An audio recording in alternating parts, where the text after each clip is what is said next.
You're listening to an Airwave Media Podcast. It's a long way to Tipperary. It's a long way to go. It's a long way to Tipperary, to the sweetest girl I know. Goodbye, Piccadilly. Farewell, Leicester Square. It's a long, long way to Tipperary, but my heart's right there. Hello everyone, and welcome to History of the Great War, episode 36. This will be the first episode where we discuss aircraft and air power during the Great War. We have mentioned it in passing several times up to this point, mostly around reconnaissance efforts by the various air arms of the armies. I'm going to preface this episode with a warning though. There are going to be a ton of facts and figures and other data points mentioned during this episode. These are mostly to show how much things were changing in the air during the first 12 months of the war, but you may get a bit dizzy from all the numbers flying around. Don't worry, there won't be a test. In 1915, there was a clear delineation between the major air powers of Britain, Germany, and France, and the lesser powers of Russia, Italy, and Austria-Hungary. This delineation was created from the differences both technologically and industrially between the two groups. Air power in general would end up playing a far larger role on the Western Front. While there were still planes in the East throughout the entire war, they would find themselves in the reconnaissance role far more than the fighting role. In 1915, that was the beginning of the use of planes for both aerial combat and for bombing raids, and all the countries were grappling with what their strategies were going to be moving forward. While trying to figure out what they wanted to build, they were also trying to figure out how to build it. Trying to mobilize each country's industrial capacity to manufacture airplanes the army was wanting would be a major theme throughout this episode. One of the big themes early in the air war was the number of planes being delivered, just like any other weapon. The one thing that I never really thought about, and I probably should have, was that the biggest bottleneck was engines. We live in a world where there are so many factories that produce engines, and motor vehicles are ubiquitous in almost every country. This was very much not the case in 1914. The automobile was new, and with planes being made out of wood and cloth early in the war, it makes sense that the most complex and difficult to manufacture piece was the engine. So when I talk about how many engines each country could produce, I'm not just throwing that number out to be random. It is actually a pretty good indicator of how many planes a country could field and how advanced its industrial capacity was. The first country we will discuss today will be Russia. Now, Russia isn't necessarily known as a big player in the air war.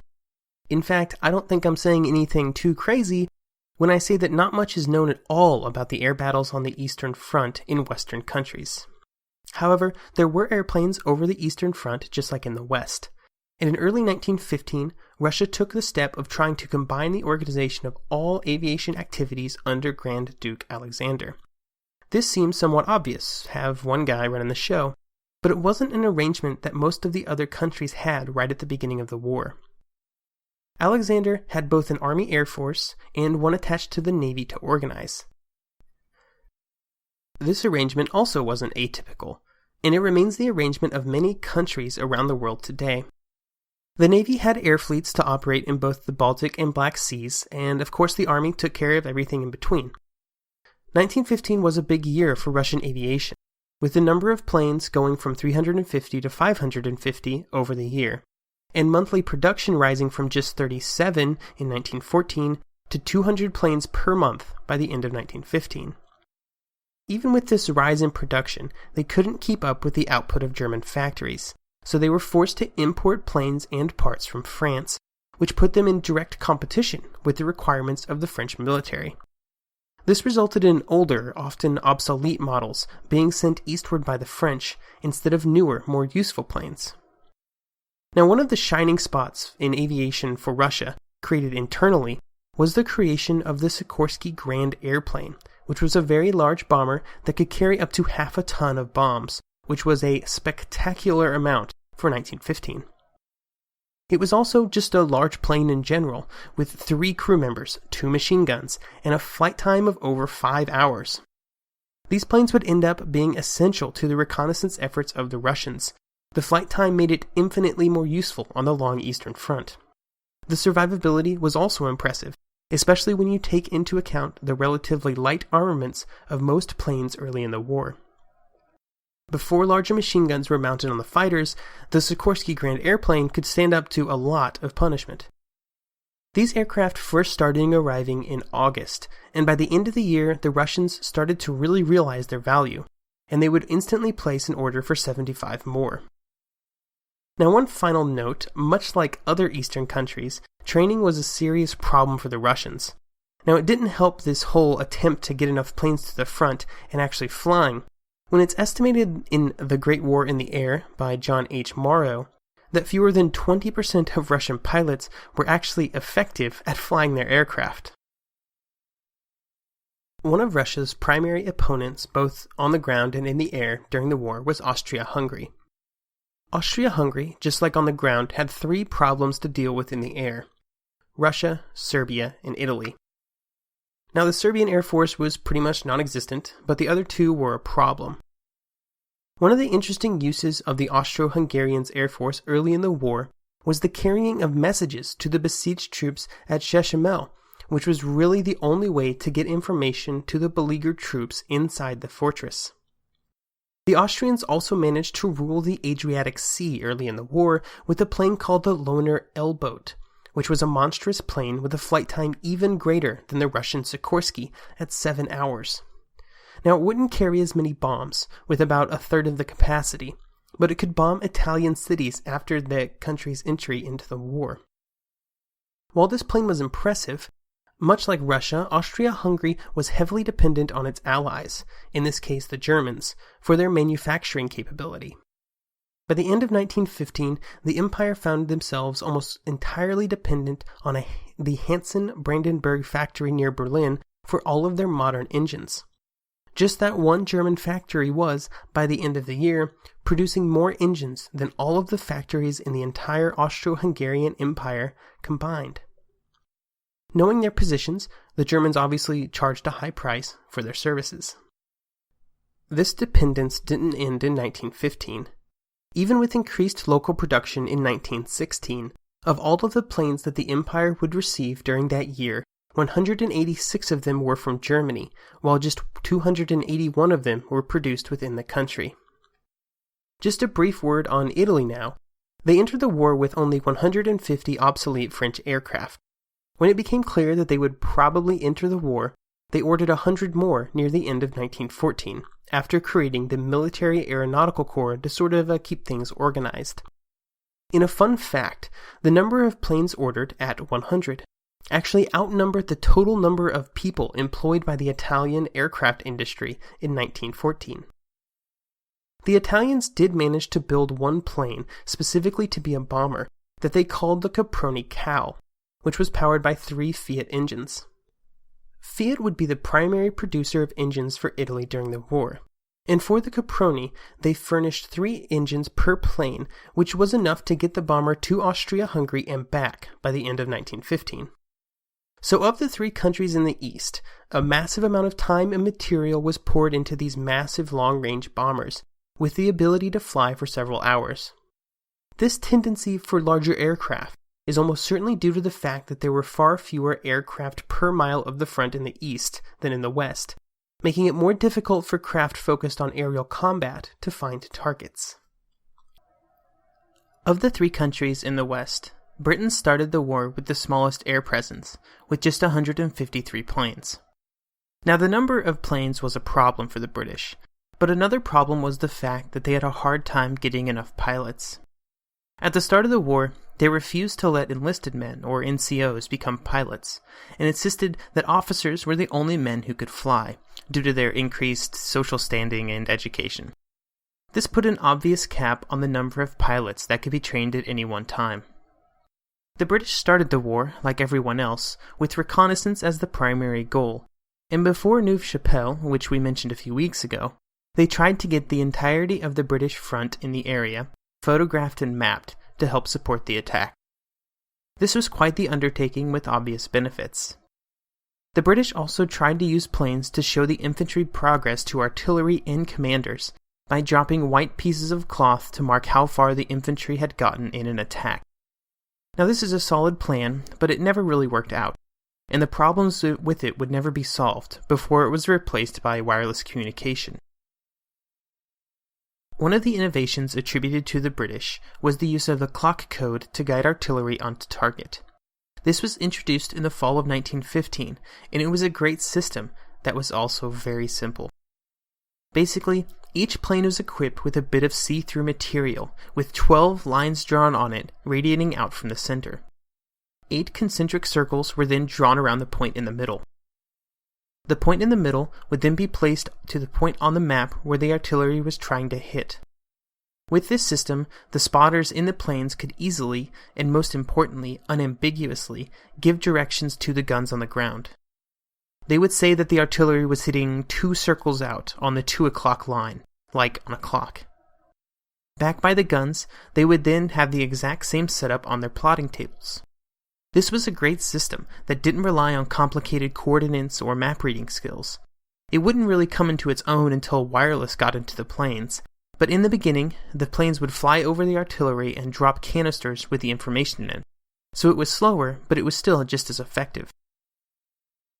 While the British had a few technical innovations, they fell woefully behind in the air technology race as soon as the new German plane designs began to appear at the front, specifically the Fokker. At some points in later 1915, they basically completely lost control of the air over the front. They did start mounting Lewis guns on the tops of the wings of the planes above the pilot seats, trying to give them some aerial combat capacity, but they were still heavily outclassed by the Germans. While the Royal Flying Corps was trying to keep some sort of presence over the front, the Royal Navy Air Service was trying to do a bit of bombing and patrolling of the seas, while frantically trying to find a way to deal with the German Zeppelin raids over England. The separation of the air services, without a unifying commander, began to cause problems as 1915 drug on. They were constantly fighting each other for material and manufacturing. Now, this wasn't just domestic manufacturing either. The British were also using French manufacturing to help offset some of their domestic shortfalls. They had quickly maxed out the capacity of manufacturing in Britain and had to farm out to the French, who of course charged high prices. The two groups didn't communicate on technological or tactical advancements, probably contributing to the Germans having such a massive advantage. So let's talk about those German Zeppelins. Zeppelins would see sort of their one and only moment in the military spotlight in the early days of World War I. They gave the Germans a decided early advantage in the war because they were able to bomb Britain at such a high altitude that no British planes could touch them. They also had the advantage of being far less weather dependent than airplanes at this point in time. Remember that most planes in the early years were made out of wood and canvas. The first air raid over England was launched on January 19, 1915, by just 2 Zeppelins, named unimaginatively L3 and L4. This would be the first of several bombing raids over the next few months that would see the Zeppelins target both Paris and London. On May 31st, the first raid against London specifically was launched with a new type of Zeppelin, with a volume of 1 million cubic feet, and the ability to carry 2 tons of bombs. Now, I don't know about you, but when I hear words like 1 million cubic feet, my mind has absolutely no mental image as to how big that is, and so I encourage you to check out the website where I've put some size comparisons. Needless to say, it's very large. Anyway, frequent raids over parts of England continued over the summer months of 1915, and there were around 1 raid a month against London. The last raid was on October 13th, which killed 71 and injured 128. Now, I'd just like to take a minute and dwell on these air raids, and others early in the war. This would be the first time that citizens in cities like London would have to look to the skies and worry about what they might find there. Bombs might be falling on them at any moment. Especially in cities like London that hadn't been threatened by enemy actions in centuries, this must have been a rude awakening. Unfortunately, for cities all over Europe, it was but a small preview of what would happen in the next war.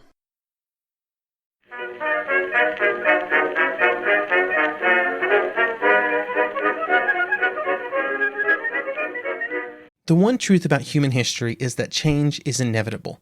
But the one thing that has never changed is that humans need food to survive. There are many ways to get that food, but one of the easiest ones is Factor. Factor delivers ready-to-eat meals right to your door. All you have to do is heat them up and dig in. In 2 minutes, you can be eating tasty keto or vegan options, or any of their 35 options that they have available every week. So you can choose maybe the cheesy garden herb chicken, maybe the Santa Fe green chili beef skillet, or perhaps the Caribbean spiced tofu. It is all delicious, and if you have a bit of a sweet tooth, Factor still has you covered with a wide range of snack and smoothie options. Chocolate mocha cheesecake, snickerdoodle macaroons. Any of that sound good? And don't worry, even the tasty stuff is dietitian approved. Head over to factormeals.com/GW50 and use code GW50 to get 50% off. That's code GW50 at factormeals.com/GW50 to get 50% off.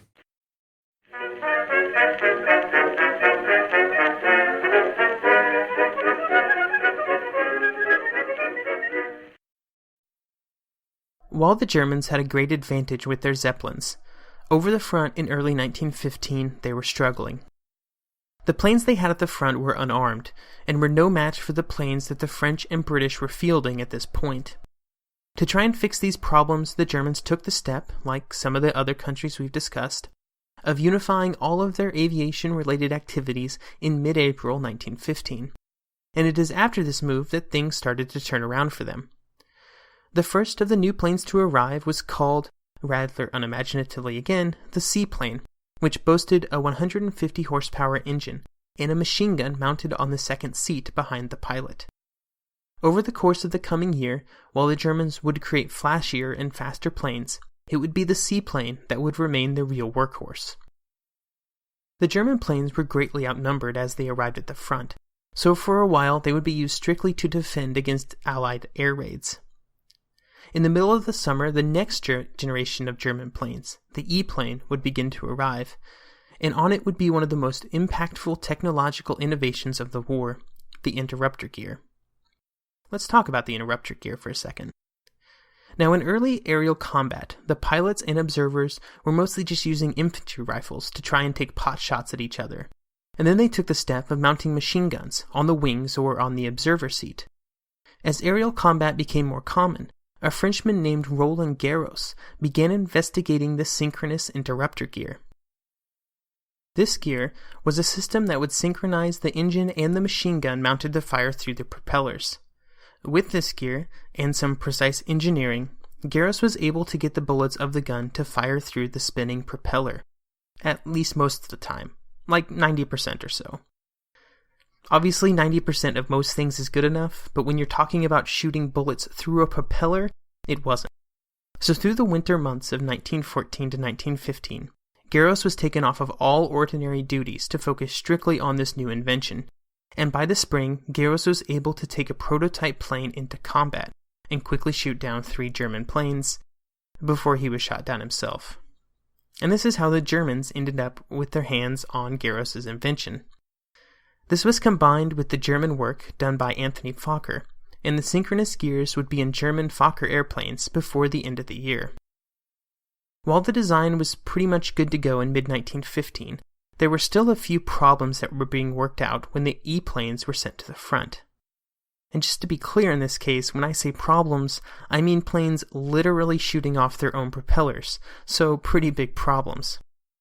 This combined with some control problems forced the Germans to remove the E-planes from service temporarily while they were getting worked out. In its short time at the front, the E-plane ruled the skies with a massive advantage over the French and British aircraft. Now, Fokker wasn't thrilled that his plane was getting pulled out of the line. Having the top aircraft was great for his company's prestige and pocketbook. So in October, Fokker was able to use political connections to get the plane back into service. Now this is sort of when you start seeing the first aerial superstars of the war in Germany, with Max Immelmann chief among them. He would be called the Eagle of Lille. In November 1915, Immelmann had a special E-plane created just for him by Fokker for his use at the front. At the end of 1915, with the E-plane and the upgraded seaplanes, which were also equipped with the Interruptor Gear, the Germans began to go on the offensive and really start ruling the skies over the front in France and Belgium. Even though the Germans found themselves in a ruling position at the end of 1915, they were having the same supply problems as everybody else. They were having trouble getting the manufacturers and the military to work together efficiently. Early in the war, much like in France and Britain, factories typically bid on contracts and that they had no hope of actually delivering. This problem was just worsened by the fact that the German factories often ignored orders from the German military to take on more lucrative orders from Austria-Hungary. Now, this wouldn't be a permanent problem, and the Germans would mostly fix it in 1916. During this time of technological ascendancy, the Germans didn't rest on their laurels, and by the end of 1915, Hugo Junkers was already beginning work on an all-metal airplane with its obvious advantage over planes made of wood and canvas, but the story of the creation of this plane will have to wait till next year. So let us turn to the last country on our list that we will discuss today, the French. The first few months of 1915 heralded big changes for the French air service. They had opened 4 new flight schools by March, and throughout the year they would introduce 5 new types of aircraft: the Voisin, the Caudron, and the Farman, which were bombers, and the Nieuport and Morane, which were fighters. To create these new aircraft, the French nearly doubled their production capacity between January and March, but by mid-1915 the level of production had begun to slow due to a crippling lack of engines. This engine problem was made worse by constant small changes to specifications based on feedback from the front. Now, this type of tweaking based on experience is great, except for the fact that it prevented the French from settling their production lines down to a single type of engine and airframe. This was also an area that was hurt by the fact that large swaths of France were under German control, including so much of their manufacturing and heavy industry of pre-war France. There was one final problem: France's allies. France had agreed to supply England and Russia with a portion of their engine production capacity, since the French, while limited, could still produce more than Russia and Britain combined. All of these problems required 2 large changes to be made to French manufacturing plans. The first was the inclusion of automobile manufacturers in the production process. Oh, I guess I didn't mention this earlier, but at the beginning of the war, the French aircraft production was controlled by the Director of Military Aeronautics, who was pretty insistent that production remain limited strictly to the specialty aircraft manufacturers. So while the French Air Force had a crippling engine shortage, there was still plenty of engine production capacity, making engines for civilian uses. This was not a strictly French problem, and it was eventually solved in all of the countries.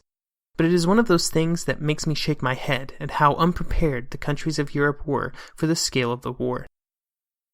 In early June, the War Ministry also took a big step and allowed several different arms manufacturing industries to reclaim some of their skilled labor from the front.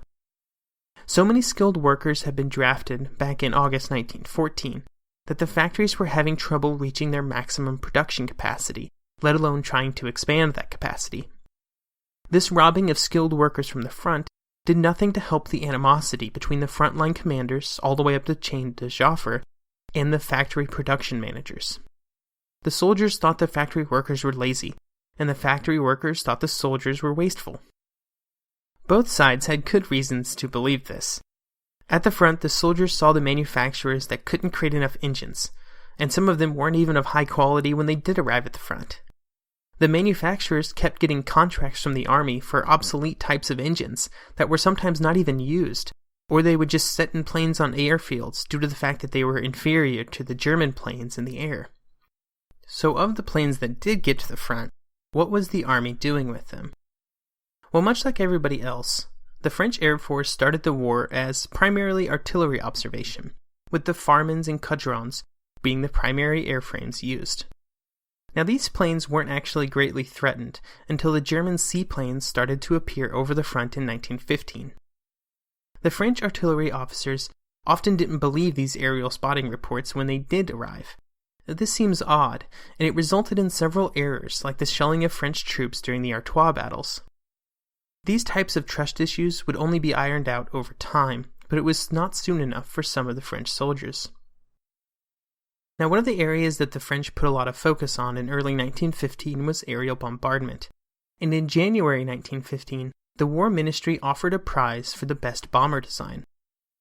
The technical experts in France weren't united on what they thought would make a great bomber, and what the best course of development was, but everyone agreed that they needed to be large, which resulted to running into engine problems. As engine horsepower got greater, the engines got to be unsustainably heavy, especially when the French got into the 200 horsepower range. The early engines were all inline, with each cylinder positioned behind the one in front of it, and the French began to research more into radial and V-engine technology to try and make the engines lighter. The French wouldn't really have a top-class engine until the introduction of the Hispano-Suiza 150 horsepower V8 engine, and it would end up being one of the best engines of the entire war. It was in the V configuration with an aluminum block to save weight. This would be used in future bombers with great success, but in the meantime, the French were forced to use the Voisin airframe as bombers, and in the early days the bombs were just artillery shells that were dropped over the edge of the plane by the co-pilots. Obviously, there is a pretty hard limit to how much these men could hoist over the edge of the plane. So they soon developed an improvement, which was to attach 155mm artillery shells under the wings in racks, and then give the observer a way to trigger the release of the shells from within the cockpit. As for bombing strategy, for the most part, the French High Command favors strategic and industrial targets, and the first large raid was on the Bandisch aniline factory of Ludwigshafen, which developed explosives and poison gas for the Germans. On May 27, 1915, the bombers took off at 3 a.m. for the 6-hour bombing raid. The raid would end up being successful, and would set the stage for larger raids, with 23 planes attacking Karlsruhe in June, and 62 planes attacking Dillingen in August. By the end of August, the French would have 100 dedicated bombers at the front used for these raids. When the Germans started getting fighters to the front in large numbers, the French began flying in formation to maximize defensive firepower, and they would also begin to use night raids as a safer way into German territory. The French commanders had dreams of 500-plane bombing raids into Germany, but they were still lacking a truly great next-generation bomber that would make it possible. Another design competition was completed in November, but the resulting bomber, the Breguet Michelin, while meeting the technical requirements of the competition, was almost entirely disliked by the pilots who were actually called upon to fly it. By late summer 1915, almost all of the leaders of France knew that there was a serious problem when it came to manufacturing airplanes. So in September, to try and fix some of these production problems, an aviation subcommittee of the French Parliament wrote a report in which it claimed that the aerial situation was grave, and that all of the blame should be placed on the Army Command. The report pointed to the lack of coordination between the Army and the manufacturers as the primary cause of this situation. After these scathing remarks, the Army put in some research and rewrote its entire operational plan. No more obsolete aircraft would be ordered. There would be less bombers and more fighters to combat the German planes. They ordered 800 all-purpose aircraft, powered by the Hispano-Suizos. These changes went in the face of years of French aerial theory.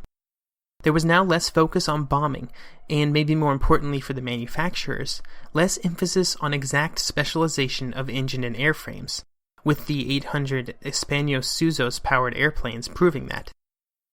There was also a new director of military aeronautics appointed, and he was a civilian who believed it was the manufacturer's job to supply whatever the front needed and not to question it. He reorganized the aviation production service and proposed the creation of Inspectorate of Material to verify that it was getting to the front in the highest of quality. Manufacturers were not a fan of this idea, although of course the Army would have loved it, and he would be under constant criticism during the war and after it for his policies. He was so controversial that by early February 1916, he was forced to resign. This would begin a revolving door of directors of military aeronautics that would hamper French production well into 1916. So I think this is where we will leave air power for now. However, I think it gives a pretty good foundation, and you can expect to hear more about air operations as we move into the battles later in 1915 and beyond. The air war will play a larger and larger role as the war moves forward, and the technology will grow by leaps and bounds over the coming years of the war. We will probably check in on these innovations on a yearly basis, strictly to focus on the technological and production advances, since they will probably distract too much from normal episodes. And in 1916, we will meet even more of some of the most famous air aces of the war. Next week, however, we will take our podcast back to the ground, as we discuss France's large summer offensive on the familiar battleground of Artois. Goodbye, Picardy.